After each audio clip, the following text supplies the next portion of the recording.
Thank you very much for the invitation. Thank you, Bill. Thank you, Emily Van Marana. Thank you, Milo.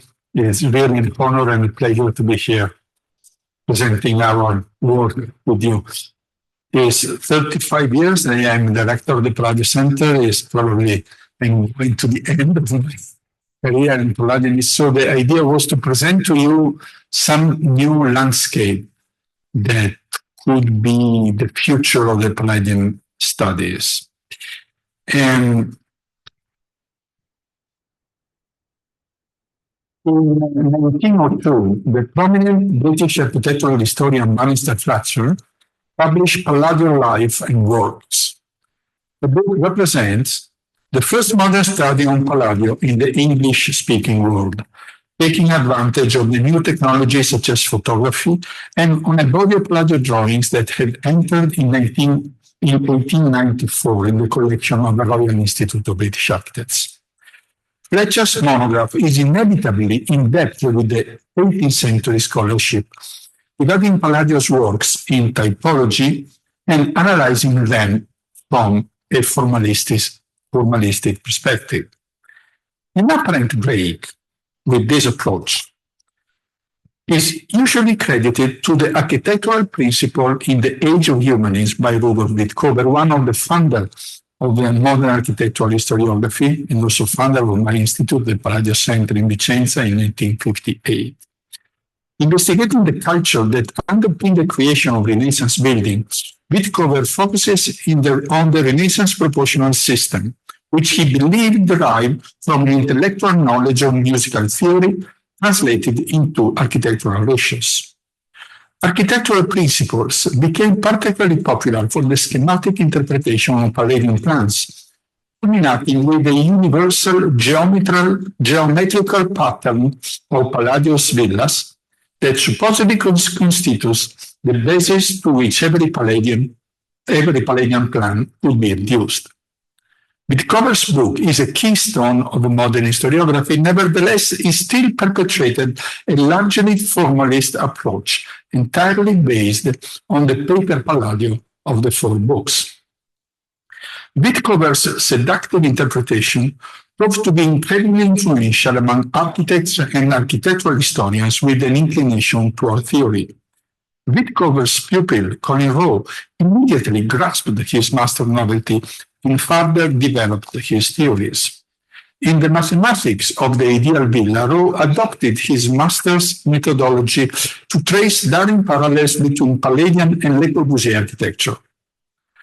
Adopting Wittkower's schematic approach, he claims to have found close similarities between the plan of Palladio's Villa Malcontenta and that of Le Corbusier's Villa Sgarge. The modular grid of the two villas, according to Rowe, is strikingly similar.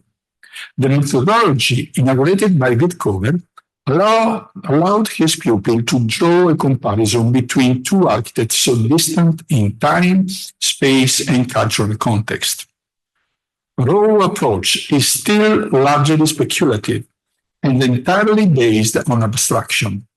It is a fascinating interpretation, but it has more to do with the creativity of Wittkower and Rowe than with Palladio's actual design process.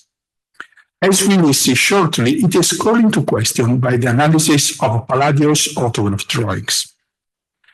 A move forward came in 1966, in the twilight of the modernist architectural ideology, with the publication of the Palladio by James Ackerman. The great novelty of the book is that it presents Palladio as an architect who operated in a specific historical context. Remarkably, the book opens with a map of the Veneto, allowing us for the first time to locate Palladio's projects in their real territory and not only on the blank pages of the four books. Following Ackerman, a turning point for Palladian historiography came in 1975, when Howard Burns curated an exhibition on Palladio at the Hayward Gallery in London, the Portico and the Farmyard. In the introduction, Burns is explicit The goal of the exhibition is to present Palladio in relation to the world in which he worked, challenging the idea that masters of architecture are the only unaffected absolute creators of their buildings. Howard Burns showed Palladio models alongside drawings, fragments of ancient architecture, 16th century painting, the instruments of drawing, work tools and coins, the material traces of the world in which Palladio worked. Burns thus dedicated a section of the exhibition to the instrument of the architect, digging deeply into the architect's mind at work. He argues that the use of proportion in Palladio's project was pragmatic rather than intellectual and not so rigid as previous scholarship suggested. Even more significantly, Burns placed great emphasis on the most constituent aspect of Palladio's villas, their agricultural and territorial dimension, exhibiting project drawings and paintings side by side with maps of farmlands, agricultural treaties, and even farming tools from the Renaissance. With Burns, the territorial dimension of Palladian villas became a primary focus. On February, we opened an exhibition on Palladio in Beijing at the National Museum of China in Tiananmen Square, the most prominent museum in the country. In the exhibition, we paid tribute to Burns' seminal vision by displaying maps, model of infrastructure, and even the architectural tools which he had exhibited in London 51 years ago. The emphasis on the territorial and agricultural aspect of Palladian architecture reached its apex in the Palladian landscape, published in 1993 by the geographer Dennis Cosgrove. The book barely touches on Palladio architecture. Palladio is almost a pretext to delve into the profound territorial transformation that occurred in the 16th century Veneto. The landscape is the protagonist of the book, reshaped by land reclamation and by the aristocracy that commissioned their Palladian villas. Cosgrove's book's lesson remains all the more important today. If these are the Palladian studies of the last 100 years, what research trajectories will await us in the next future? We would like to discuss some new perspective addressing three categories identified in the title as Drawings, Ecology, and Migration, to suggest new ways to work on Palladio, his context, and his legacy. The Palladio drawings. How many are they? Where are they? What do they represent? Until now, we did not know exactly how the answer to this question because it wasn't yet a comprehensive catalogue of the drawings in the British collection, where the 85% of Palladio's surviving drawings are preserved. I recently found this letter by Scipione Maffei, a famous Italian antiquarian in the 18th century. Maffei had heard that Palladio's drawing had left Italy a few decades after his death in 1580 and were in the UK. He discovered that Lord Burlington had brought the Palladio drawings together in a single collection and kept them in his new villa in Chiswick. In May 1736, Maffei visited Lord Burlington in Chiswick to examine the Palladio drawings in his possession. In the meeting, Burlington announced to Maffei his intention to publish a catalogue of his Palladio drawings. No one had never done the catalogue until then. In 2016, the Royal Institute of British Architects, now the custodian of these drawings, asked me to write the complete catalogue raisonné of all the drawings in the British collection. After 10 years of work, the publication is scheduled for spring 2027. Experiencing firsthand how tough it has been and how much effort I put into it, I realized there were several good reasons why the catalog had never been done before. Of course, and so this is the location of the survey monument, antique monument survey by Palladio in Italy. This is around Rome. This is Rome. So now finally we know a lot of information about this. Of course, in the catalog, I offer my own vision, my own interpretation, but from now on, everyone has the tools to do the same.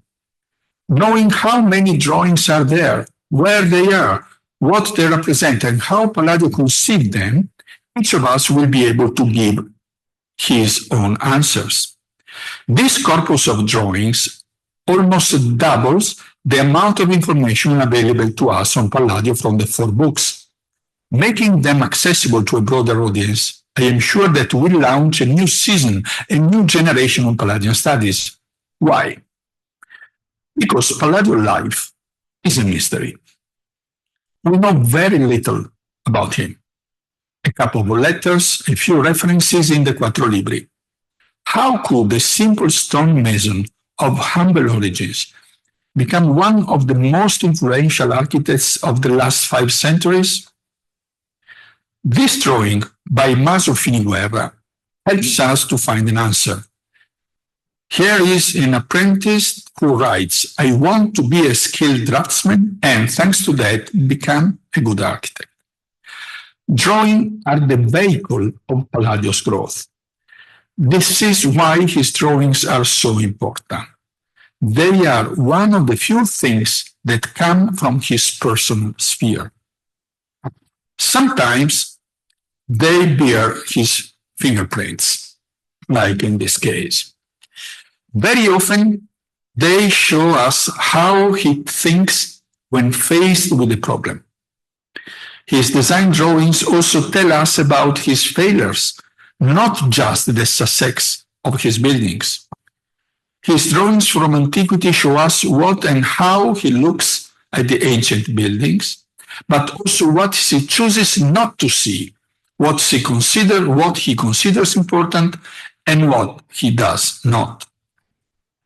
Architectural drawings are not just images. They are tools through which an architect learns, thinks, and communicates.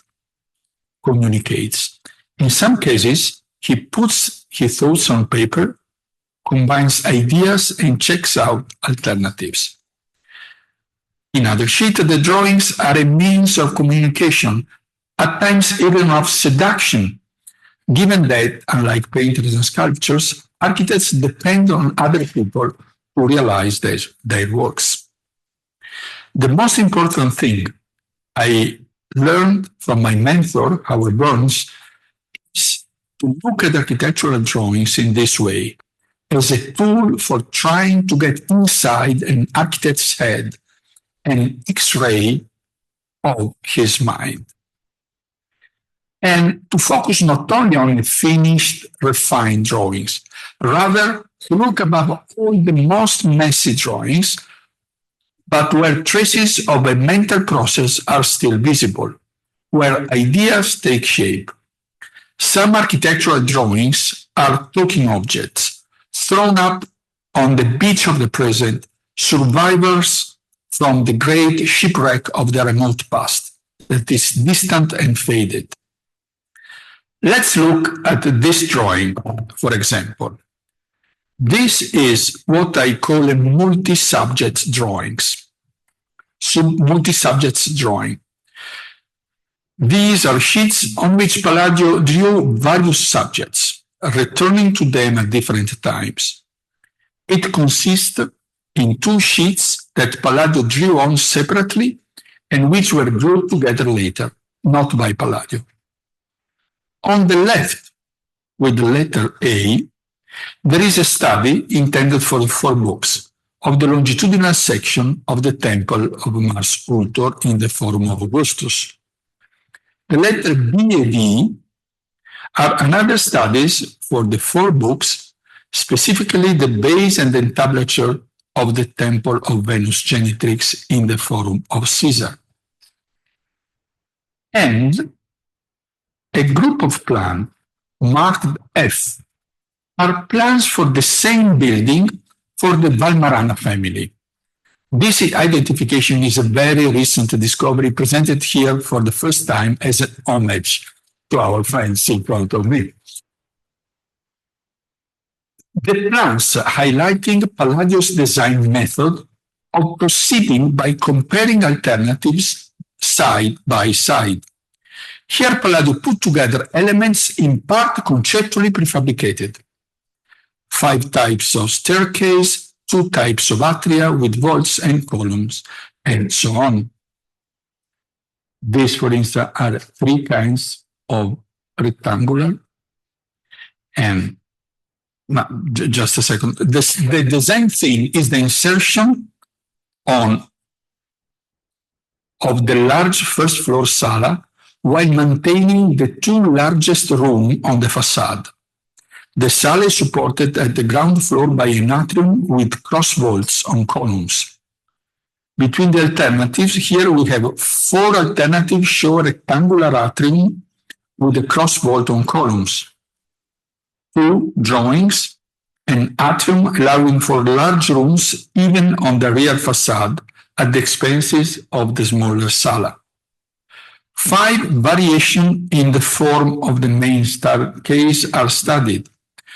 Could be square, round, oval, with an empty space in the middle, with adjacent flights, and with or without landings. This is one of the most valuable sheets of the entire corpus of drawing. We can see Palladio in a private, intense creative phase, conceiving his architecture as being a language with a limited number of well-selected words linked together by a grammar. This way of creating architecture has the feature of being a system as no other did at that time. The speed with which Palladio here develops alternatives is in itself an indication of his method of design. Ideas emerge rapidly on paper because he was applying to particular sites and circumstances the solutions as motifs which he had isolated in the ancient Roman architecture and experimented with in earlier projects. It is telling a comparison with the great contemporary of Palladio, Michelangelo. At the start of the process of drawing, Michelangelo didn't know what his final destination was. He worked by superimposing different solutions, veiling the previous one with white lead. This preserved the entire memory of the design process in layer and generated completely new forms. The different alternatives, guided by Michelangelo's mind in hand, followed each other in a kind of stratification, one on top of the other, not one beside the other. The final form was generated by this overlaying of subsequent layers. In the case of Porta Pia in Rome, this element coexists in the form of the built doorway. To Michelangelo, the sheet of paper was a kind of travel diary in search of form. And the drawing in the space, in the drawing is the space, the sheet is the space of the invention, where the invention of a new form is developed.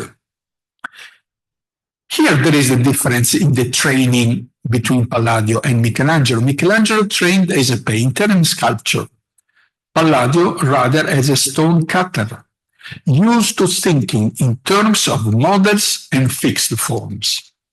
And the stone cutter was used to mentally divide an architectural element, such as a chimney piece like this or an entablature, into its basic parts. So they could be carved separately and put together finally. I believe that Palladio's training in decomposing stone elements into the basic components might explain why Palladio, much more than his contemporaries, all of them trained as painters, conceived the entire building as being bound by proportions and ratios. Here in the studio for Palazzo Valmarana, Palladio is forced to work within the city, constrained by existing walls of previous buildings. But when he works on villas, which are often built without constraints, Palladio always uses three basic rooms with standardized proportion. A large rectangular room measuring 24 to 16 feet, with the sides in 3:2 ratio, a square room 16 to 16 feet, and a smaller rectangular room 16 to 12 feet, with the side into a 4:3 ratio.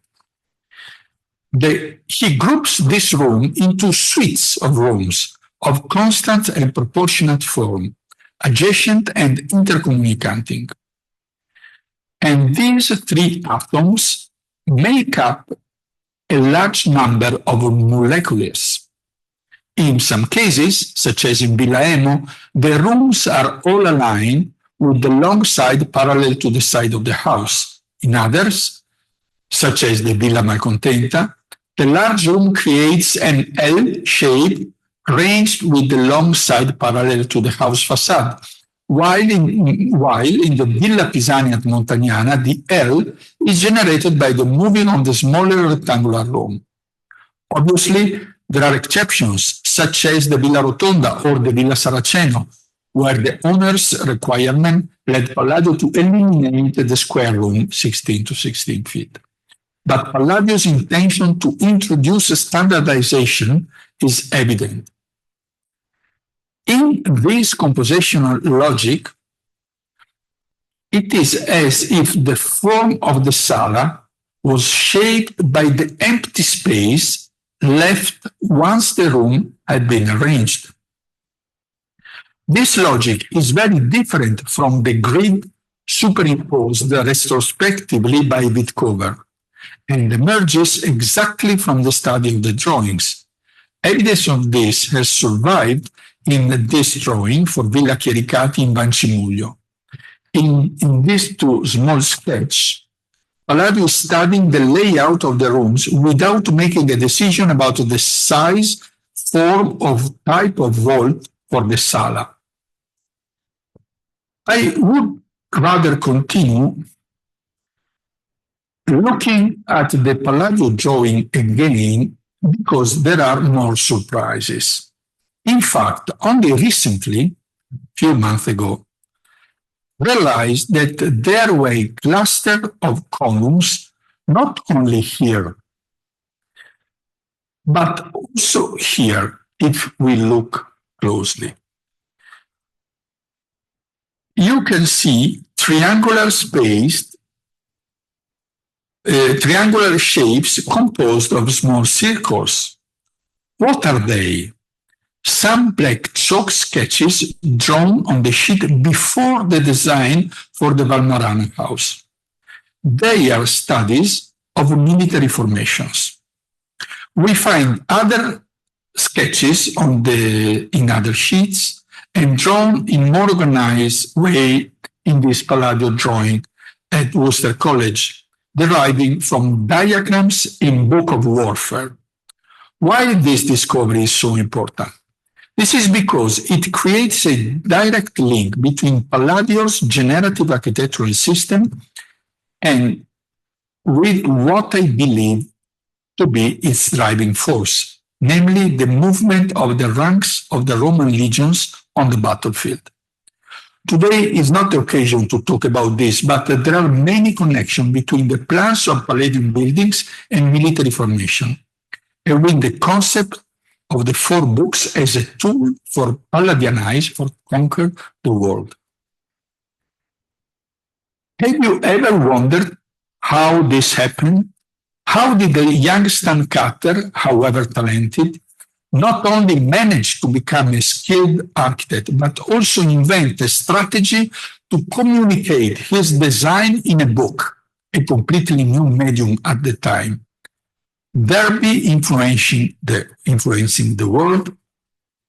From a very young age, under the guidance of his mentor Trissino, Palladio studied the ancient Roman warfare. In 1575, he published 2 books illustrating the great Roman battles of Julius Caesar and of Scipio and Hannibal. Palladio's interest in ancient Roman warfare is formal. The movements of the rank of soldiers on the battlefield, design, boundaries, and structure, they are potential architecture. In Palladio's mind, the forms of the battalion could be superimposed like the plans of buildings.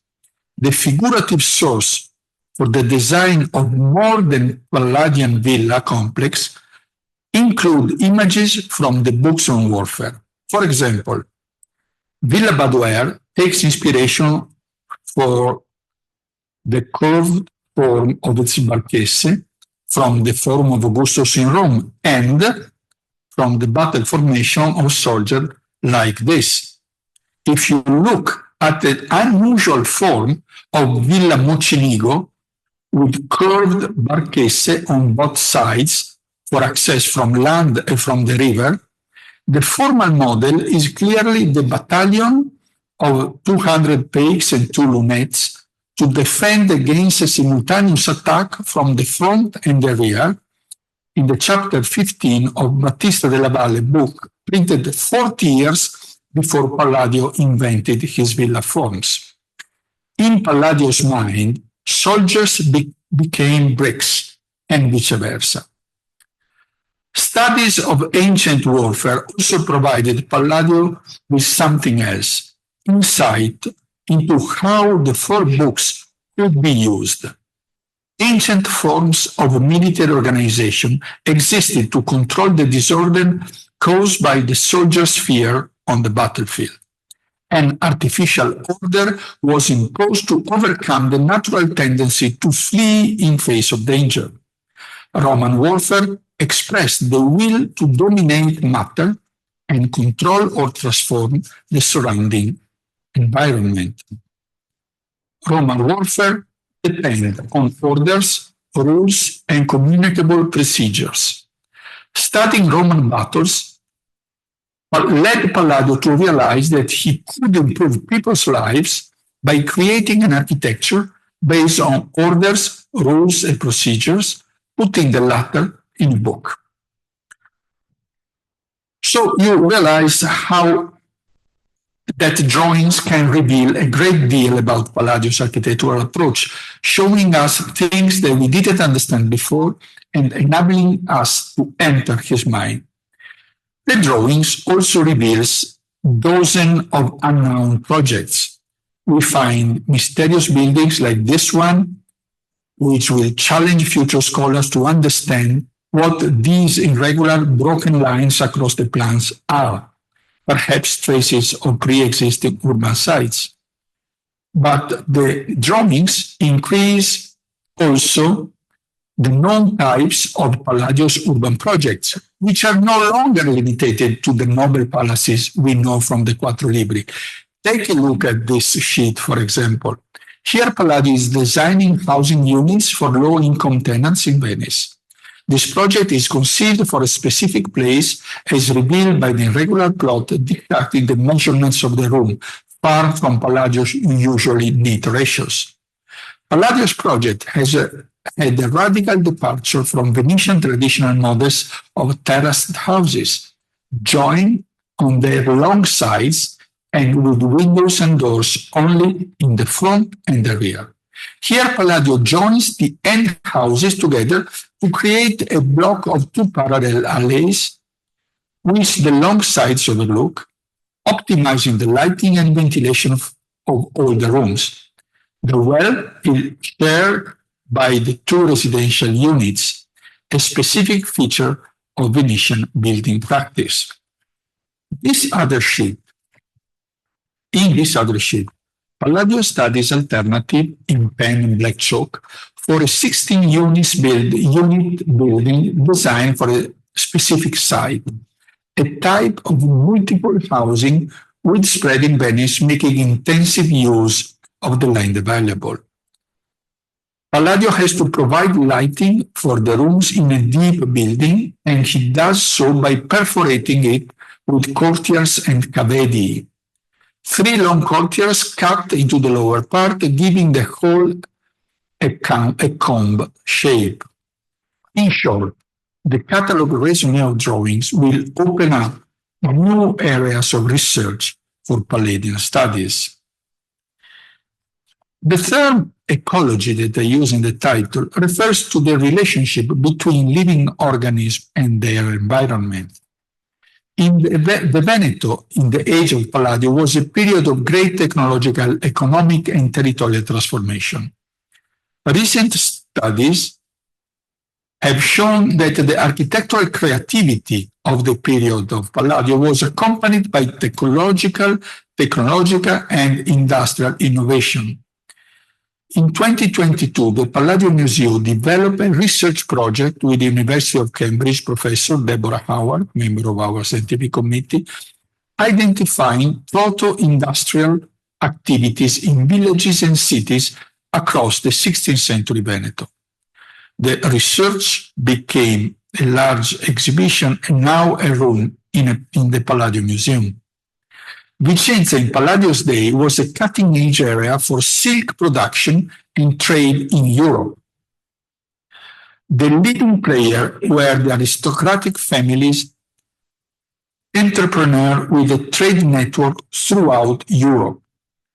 They called for an architecture to suit the age, no longer the old Venetian Gothic, but the new custom, that as Palladio would call it, maniera nuova. One of the key factors enabling this prosperity was the abundance of water, the driving force for mills. Representation of Vicenza from Palladio's time show numerous water mills along the city rivers, which powered these proto-industrial factories. The same happened in the countryside in the villa complexes. In 1474, the Venetian Senate introduced the first patent law in Europe to protect the rights of the new inventions. Patents were primarily granted for inventions that reduce fuel consumption in furnaces, require less human or animal labor, and limited the use of resources. Patented mechanism also converted the wheel's rotational force into percussing, grinding, twisting, or reciprocating motion to produce textile, paper, leather goods, flour, silk yarns, metals, and wood plants. If we look at the number of the patents granted in the 16th century, we see that in the second half, when Palladio was active, the number of patents granted rose sharply, reaching figures comparable only to those of the Industrial Revolution in the late 18th century. However, these industrial factories also had some negative effects. Archival evidence documents disputes and complaints related to the over-appropriation of water, which damages those downstream, and also heavy water pollution, especially by leather tanneries. This early work by Titian shows two scenes from the Ovidian story of Orpheus. On the right, Orpheus tried to rescue Eurydice from Hades, indicated by the structure in the right. Usually presumed to depict a city in flames, in reality, this inferno, this hell, shows a lighted blast furnace flanked by water wheels for operating the bellows. Blast furnaces of this type, used for the first stage of refining iron ore, were very common in the Veneto, and Titian for sure knew at first hand. These enormous furnaces require enormous quantity of wood to fuel them, which led to a massive deforestation in the area. Another Veneto artist, friend of Palladio and Titian, Jacopo Bassano, was commissioned to paint this altarpiece in 1576 to commemorate a catastrophic flood caused by the Colmeda River. This was due exactly to the deforestation for fuel smelting furnaces, as well as the manipulation of waterways for agricultural and industrial purpose. The lower part of the painting vividly depicts the swollen, muddy river sweeping away everything in its path. Mud, rubble, trees, household objects, and the corpses of humans and animals are swept away, and the brown tone of the water emphasizes the extent of destruction.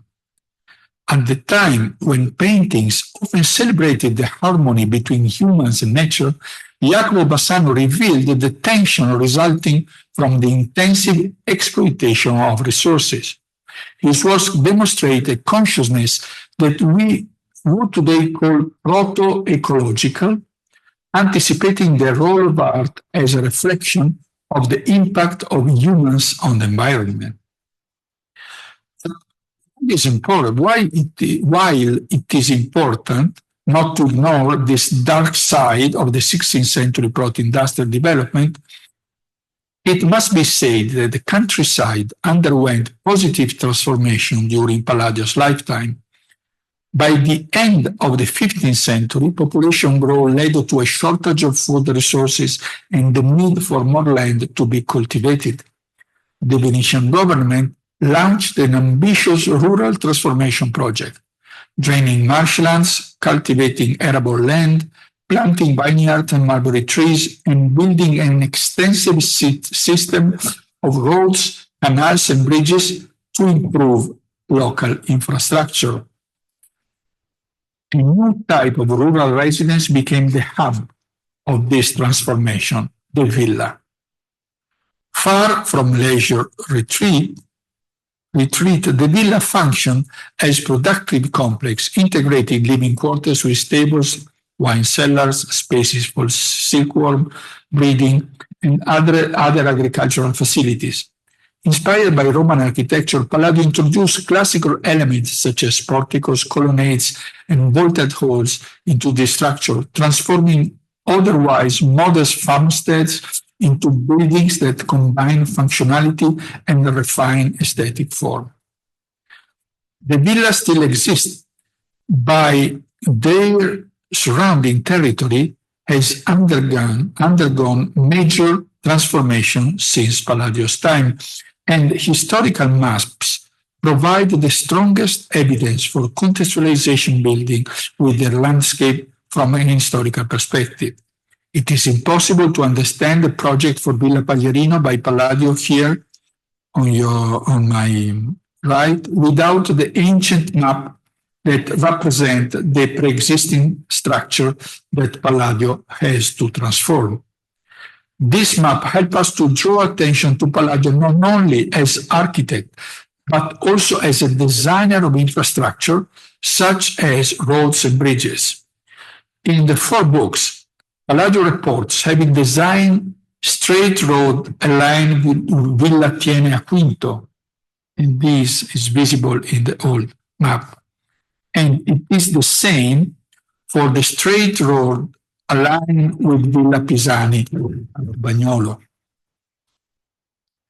To this end, we have collected data from historical maps of the Veneto region, focusing on the sites of the Palladian villas. This research has resulted in a database that allows us to analyze long-term transformation in a sort of the historical augmented reality. Palladio also emphasized that natural elements such as trees, for instance. And in the 4 books, he writes that can embellish country roads. Trees, Palladio writes, planted regularly on both sides of the road, provide shade for travelers and are pleasing to the eye, just as beautiful buildings increase the beauty of the city streets. It's amazing questa comparison between trees and buildings. Further evidence of the four books' insights into Palladio's relationship with the environment is found in a significant passage on water. In the second book, he highlights the advantage of building along rivers and waterways to facilitate the transport of people and goods, the utility for the house and its inhabitants, and the refreshment it provides with summer. Water is the first element we choose to study from an environmental perspective. The 2024 edition of the Palladio course was dedicated to this subject. At the end of the course, we organized a two-day study seminar, subsequently published in this volume. The volume adopts a multidisciplinary approach, bringing together geographers alongside art, architectural, and economic historians. The contribution further highlights how water deeply shaped the Palladian landscape and was a driving force in its development. The case of Villa Pisani also demonstrates the importance of studying the relationship between the villa and its landscape from an historical perspective. Today, the relationship between water and the villa has been completely transformed by embankment constructed in the 18th century. These have altered the perception of the villa as a landmark in the landscape to the point that it is now almost hidden from view. An even more direct relationship with water, in an even more direct relationship with water, Villa Pisani at Montagnana was built with approximately 1/4 of the structure extending over the outer canal. It is very likely that the canal served as a wastewater drain, but it also have been used for lifting, loading, and unloading goods into the boats. The pinnacle of Palladio's water-related projects is found in another Villa Pisani on the Lido of Venice, overlooking the sea. We know that in Palladio's Rotonda, the building with 4 facades was functional in offering 4 different views of the surrounding countryside. One restricted, other more extensive, and that which end at the horizon. The Villa Pisani structure is unusual, but related to its function as it provides a unique view of the Adriatic Sea and the Venice Lagoon from a loggia in the upper floor. This is the position of the villa from which you can see both directions. Just this spectacular Palladian villa still exists, but was converted into a Swiss chalet in 1930s. It's true, unbelievable but true. And today it is in these conditions. However, part of the Palladian structure are still visible, and I hope we can do something to say this amazing is the last Palladio villa, the last he designed in front of the sea. Palladian architecture not only responded to its environment, but also made use of it for functional purposes. The challenges Palladio faced on construction sites often concerned the optimization of natural resources, intertwined with economic and material efficiency. Palladio is well known for promoting low-cost architecture. Rather than using monolithic and expensive stone blocks, he frequently built columns in brick with a distinctive triangular shape, later plastered to resemble stone. Similarly, the entablature of several buildings were often made of wood, which was also cheaper than stone, and then plaster. In some buildings, such as Villa Badoera or Villa Pisani Montagnana, as you can see here, the original plaster has fallen away, leaving the wood exposed. Examining Renaissance architecture from an environmental perspective also involves understanding how buildings made use of air, fire, and water for their functioning. In 2006, Barbara Kendra published a study on the use of airs in the villas. In the rotonda, the alignment of windows and doors allows for optimal ventilation. A grate in the center of the main hall also enables fresh air to circulate vertically from the underground rooms. The symmetrical distribution of rooms may have been intended to optimize ventilation and temperature control. Optimizing domestic comfort during the Renaissance could extend as far as the positioning of beds. This is evident in some alternative plans for Villa Priuli at Carrara by Vincenzo Scamozzi, the Palladio pupil. Furniture arrangement was closely linked to the management of ventilation to achieve optimal results. In Scamozzi's plan, here and there, beds are consistently placed in the corners of room with their long sides perpendicular to the wall. They are never directly aligned with windows, ensuring gentle and direct ventilation. Heating also represents a promising area for future research on Palladio. Alvise Cornaro, a 16th century Venetian intellectual, connected very tight connection with Palladio, was particularly interested in architecture and heating system. In his Odeo Cornaro in Padua, the heating system was designed to replicate those of Roman bath, with the fire lit below the floor level. The last year, we made a systematic survey campaign of all the fireplaces in villas and palaces, mapping their position and dimension. We surveyed wells and washstand, all of which contributed to domestic comfort. The disposal of organic waste was equally important. In the 4 books, Palladio recommends that toilets have vertical pipes inside the wall to vent bad smells onto the roof.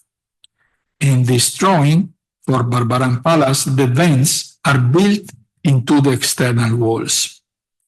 In Villa Arnaldi, the sewage drains are in the kitchen, next to the oven. In Palladio's time, water conduits were often built within the walls using terracotta cones stacked to form pipes. The 2 wells, one and one you can see here, one shared between every 2 units, were fed by rainwater from the roof through 2 pipes in the wall that you can see enlarged there. Palladio's most sophisticated water management project within a villa is found in Villa Barbaro Tomasè.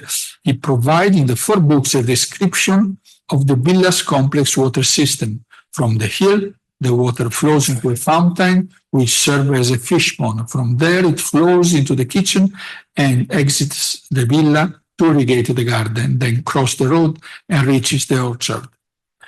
Recent research has shown that an open rectangular cistern is located on the hill behind the villa.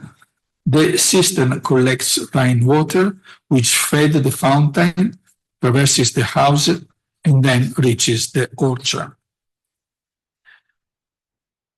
Migration. For the Oxford Dictionary, the term migration indicates a movement generally of people from a place of origin to a new settlement.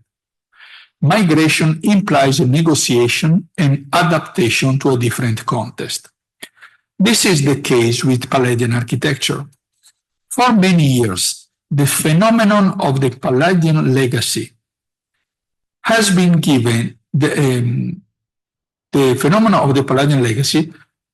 given the convenient yet misleading label of Palladianism, an historiographic category created with the aim of bringing together the architecture of an unspecified number of centuries in disparate places.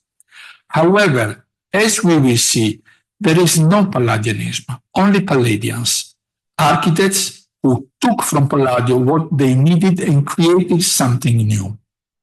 It is a process of rupture and readaptation, not just continuity. Even though obviously shaped by asymmetries and dominating cultural tastes, migration works both ways.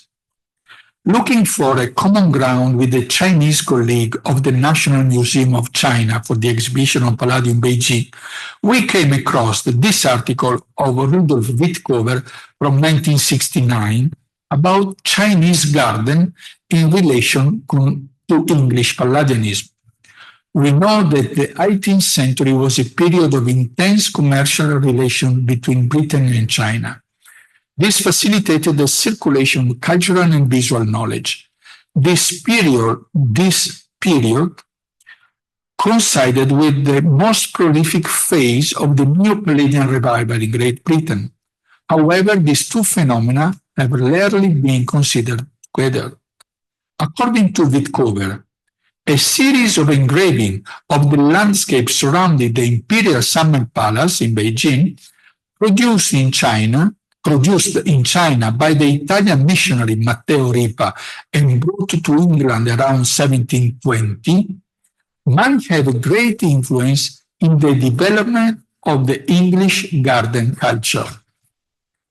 Wittkower found in the British Museum this group of Ripa engravings that originally came from the library of Lord Burlington in Chiswick, the epicenter of the British Neo-Palladian revival, where Palladio's drawings were kept. You remember the visit of Scipione Maffei. The garden designed by Kent in Chiswick was one of the first in England to move away from the French and Italian geometric garden style. Wittkower linked this change to the print of Chinese gardens. Wittkower further reinforced his claim with literary sources from that time. He points to the book The Villas of the Ancients by Robert Castell, dedicated to ancient Roman villas. Castell identifies three types of ancient Roman garden. One that was left completely untouched by humans, a second that was built according to geometric designs, and the third time where nature is imitated but shaped by design. According to Castell, the Chinese gardens can help us to understand what this ancient Roman third type was like, an approach that became central to the English landscape garden. And the Castell book is dedicated to Lord Burlington. This interest in Chinese architecture with Palladian culture traveled overseas and was intercepted by one of the most illustrious representatives among the Palladians, Thomas Jefferson. Jefferson owned the Robert Castell's book, as well as the best-known treatise on Chinese architecture by William Chambers. From Jefferson's Monticello notebook, we know that he wanted to implement a pagoda in the outbuildings corner of his villa at Monticello, even though he eventually preferred a simple Tuscan-style example. A composition very similar to Jefferson's vision, with pagodas at the corners of the building's perimeter, is found in a 1762 pattern book on farmhouses. The book mostly features Palladian-inspired farms, but includes one design in the Chinese taste. There is no evidence that Jefferson owned this book, yet the similarities are striking and invite serious consideration. Not only do we find pagodas at the corners like Jefferson imagined, but the plan of the Chinese-style farmhouse with octagonal parlor closely compared to Monticello and Barboursville.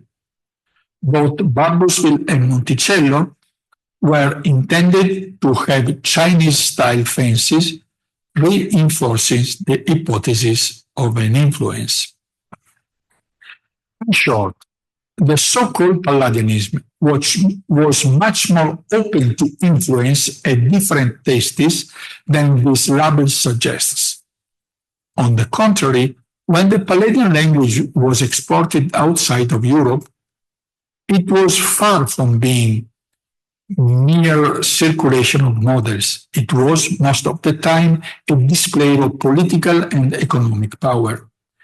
Thus far, the conventional geographies of Palladianism studies have largely suffered from a Eurocentric bias, being usually confined to Europe and the countries that eventually became culturally European, stretching east towards Catherine the Great's Russia and west to North America.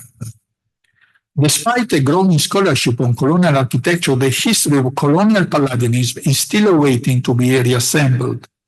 In the English factory in Canton, present-day Guangzhou, China, we can find a direct quote of the Palladian window from the Basilica of Vicenza. Here, the arched ground floor openings closely replicates those of the Basilica Palladiana, complete with the oculi and keystones. This suggests the source was likely the four books. Furthermore, the Canton factory stands in functional continuity with the Basilica. These factories were not factories in the modern sense, but warehouses and offices. Unsurprisingly, it is mostly in the colonies of the British Empire that we find some of the most remarkable examples. In Colombo, the capital of Sri Lanka, a building erected in the late 19th century is an almost direct quote of the Basilica in Vicenza. While many copies of the Rotonda exist across times and regions, full-scale reconstruction of the Basilica are much rarer. At this stage of the research, this is the only found example. Recent scholarship allow us to expand the geography of Palladian villas, also regarding the continuity with their original function. Louis Nelson has highlighted Palladian plantation houses in Jamaica, built by landowners of British origin but born in the colony. Despite their simplicity and lack of ornamentation, these houses leave no doubt regarding their origins. Such simplicity is also related to the type of audience and patrons that interacted with these buildings. In the Jamaican plantation landscape at the beginning of the 19th century, there was little interest in sophisticated architectural order and classical decoration. A few forms, assembled correctly, were enough to convey the authority these buildings were meant to express. A similar process occurs in another context, the Liberia in West Africa. In 2012, we inaugurated the Palladio Museum by exhibiting photographs of Liberian houses taken by Max Belcher in 1970s. Liberia was founded in the early 19th century to welcome freed and enslaved individuals and free black people from North America. As we know, the settlers had difficult relation with the indigenous population, and in creating their society in Liberia, the settlers imported the models they knew, including the plantation houses of the American South.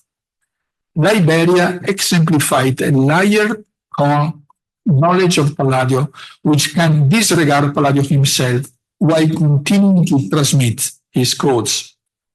As this distance from the original models increases, the refinement of the architectural language becomes superfluous. The Palladian elements transmitted to Liberia and Jamaica is the most iconic, the portico. The entrance portico is not necessarily an identifying feature of the Palladio's architecture, but is so in this domestic context, where this composition could only derive from North American models, which in turn depend on English one and therefore on Palladio. Taking a broader geographical perspective can lead to surprising solutions with the creation of Palladian buildings that have never existed before. Villa Mocenigo alla Brenta, with two semicircular barchesse, was never built. Its layout was replicated in India, in England, in the design for Kedleston Hall in Derbyshire, and for the home of the British governor of Calcutta, India. Kedleston Hall was built without the two side wings, so the only existing structure inspired by the Villa Mocenigo particular layout, cioè the only Villa Mocenigo existing, an exquisitely Palladian invention, is therefore located in India, in Calcutta. So, what defines a building Palladian? In some cases, not many, we are fortunate. There are at least a dozen of copies of the Rotonda. This is the last one in Tbilisi, Georgia, found by Federico last summer. You can see with the glass dome as Jefferson had the idea to improve the model. In other cases, the genealogy is clear, but the functions are inconsistent. Palladian villas exist in accordance with their surrounding landscape. When Palladian element gets transplanted, it is not only its form, but also its function that gets reinvented. The Palladian barchesse, the outbuildings, are a prime example. The barchesse are the heart of the villa as an agricultural complex, the space where the villa fulfilled that function. Outbuildings were frequently imitated by Palladian architects. In both the example in Great Britain and Czech Republic, Palladian villas shifted from agricultural production centers to country estates. While forms remained, their functional logic was reinvented, and the barchesse became covered walkways connected part of the building. Nikolai Lvov joined the two lateral outbuildings to form an internal courtyard in Russia. In this sense, buildings designed by Palladian's architect are not mere imitation of the original. Instead, they enable us to appreciate the variation and transformation of Palladian models, which are often equally significant. Seeking Palladians does not mean pedantically measuring the distance from a model, but rather studying the hybridization of that model when it comes into contact with different cultures. The essence of Palladian language itself is that it is a system open to multiple variation. Organized like language, the Palladian language can be spoken in different contexts, in different languages. For example, what could be more Palladian than the place where we are today? It is a group of buildings linked by a formal and functional hierarchy, inspired by the great Roman architecture, connected to each other with different functions, around an open space, creating a community. This is the definition of the lawn, but is also the definition of the Palladio villa. Studying this diversity in Palladio's legacy in a global context help us to gain a better understanding of Palladio himself. In the human province, Elias Canetti encourages us to translate into other languages in order to understand our own. What is lost in translation, Canetti writes, is precisely what is most interesting. Here, he is talking about a meaning so peculiar to a word that is untranslatable in a different context. The profound identity of the source culture is hidden in this residue of the transformation process. Thank you very much.